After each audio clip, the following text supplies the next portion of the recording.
નમસ્કાર. દિવસભરના તાજા સમાચારોમાં તમારું સ્વાગત છે. તમારી સાથે હું છું પિનલગીરી ગોસ્વામી. સમાચારો વિસ્તારથી જાણીએ એ પહેલા મહત્વના સમાચારો ઉપર એક નજર. જામનગરથી એક અગત્યના સમાચાર સામે આવી રહ્યા છે. જામનગર નવા એસપી તો કેબીસીના કરોડપતિ છે. યમુના ઘાટીમાં બચાવ ટીમોને તૈનાત કરવામાં આવી છે. ગુજરાતમાં હૃદયની બીમારીમાં ચિંતાજનક થયો છે વધારો. મેઘરજમાં વાત્રક નદી બે કાંઠે વહેતી થઈ છે. શ્રીલંકાના ભૂતપૂર્વ રાષ્ટ્રપતિ વિક્રમસિંઘેની શુક્રવારે ધરપકડ. દિલ્હી સીએમના કાર્યક્રમમાં ફરીથી શંકાસ્પદ લોકો ઘૂસ્યા. નકલી સીબીઆઈના દરોડા, 2.5 કરોડથી વધુની લૂંટ થઈ છે. વોટ ચોર ગાદી છોડના નારા સાથે વિરોધ પ્રદર્શન જોવા મળ્યું. હવામાન વિભાગની હજુ પણ મોટી આગાહી. રાજ્યમાં એનડીઆરએફની 12 ટીમો સજ્જ છે. ગુજરાત ટુરિઝમ માટે ચિંતાજનક આંકડા. કરાચીમાં ભયાનક વિસ્ફોટ, 2 જણના થયા છે મોત. હવે ટિકિટ હશે તો જ પ્લેટફોર્મ પર એન્ટ્રી. દિલ્હી સ્ટેશને હવે ટ્રાયલ શરૂ કરવામાં આવ્યું છે.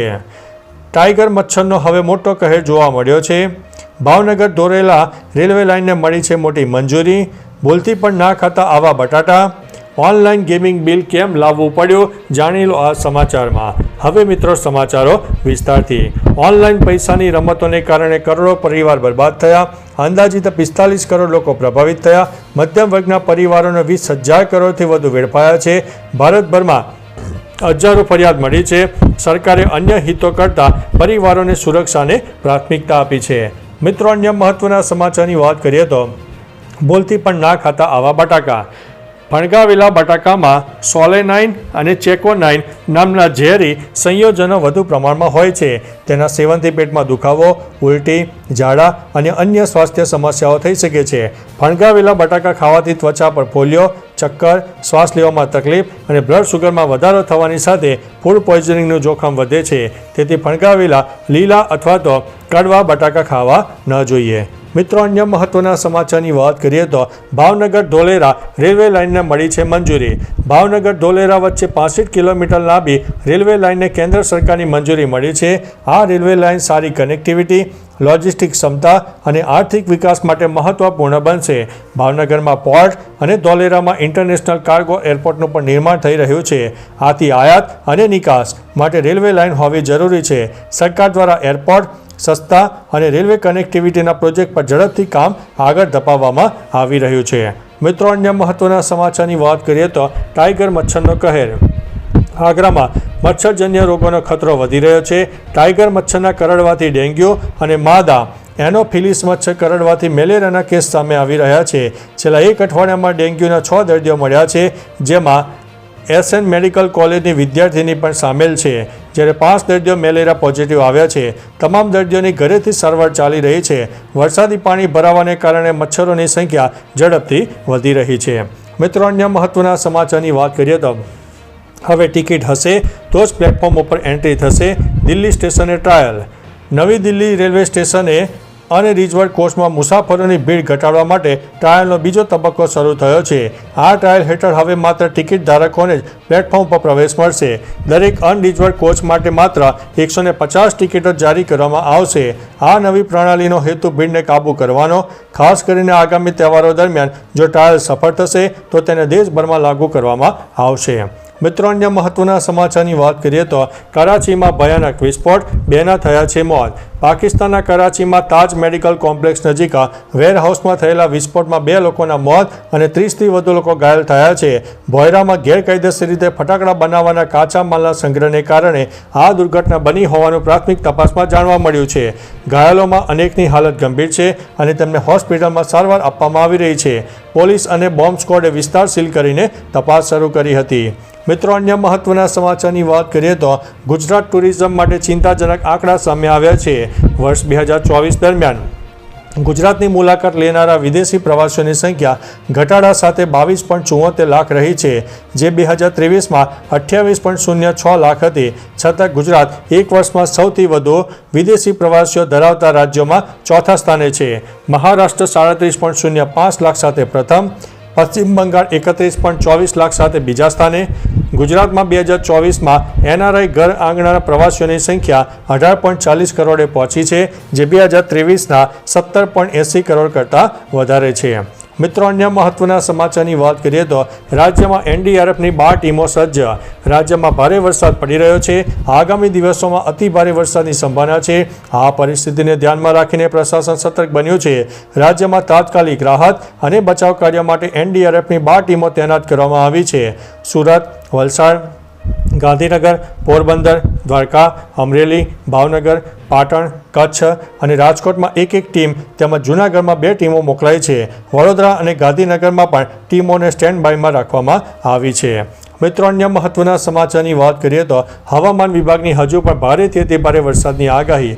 હવામાન વિભાગની માહિતી અનુસાર બનાસકાંઠા, મહેસાણા, પાટણ, ગાંધીનગર, ભરૂચ, ખેડા, પંચમહાલ, દાહોદ, સુરત, ડાંગ, નવસારી, વલસાડ, તાપી, દમણ, દાદરાનગર હવેલી અને અમદાવાદમાં હજુ પણ વરસાદ પડી શકે છે. Cyclonic circulation, upper air cyclonic, shear zone, offshore trough અને મોન્સૂન ટ્રફ સક્રિય હોવાને કારણે ભારે વરસાદની સંભાવના રહે છે.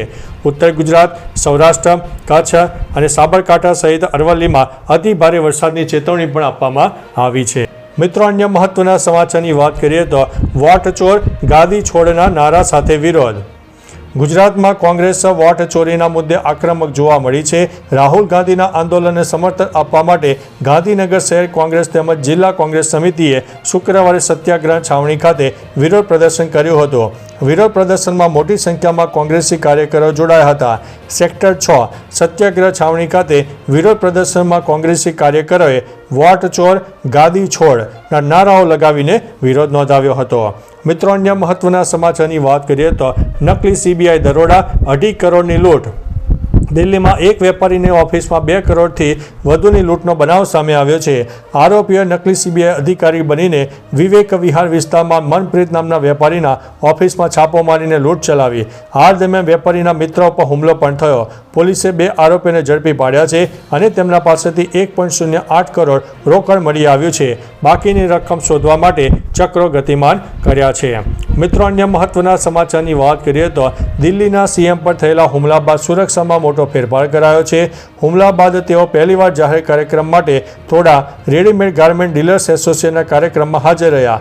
કાર્યક્રમ દરમિયાન શંકાસ્પદ 2 લોકોને પોલીસે કસ્ટડીમાં લીધા છે, જેમાં લાલ રંગનો સૂટ પહેરેલો હતો અને પોલીસે એક વ્યક્તિને અંદરથી અને બીજા વ્યક્તિને બહારથી ઝડપી પાડ્યો છે.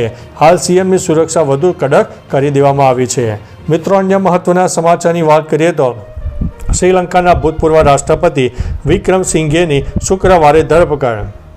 સામે આવેલી માહિતી અનુસાર સપ્ટેમ્બર 2023માં લંડન પ્રવાસ દરમિયાન સરકારી ભંડોળના કથિત દુરુપયોગના આરોપમાં ધરપકડ કરવામાં આવી છે. ઉલ્લેખનીય છે કે આ પ્રવાસ તેમની પત્નીના યુનિવર્સિટી સમારોહમાં હાજરી આપવા માટે થયો હતો. ધરપકડ બાદ શ્રીલંકાના રાજકારણમાં ભારે હલચલ પણ જોવા મળી છે.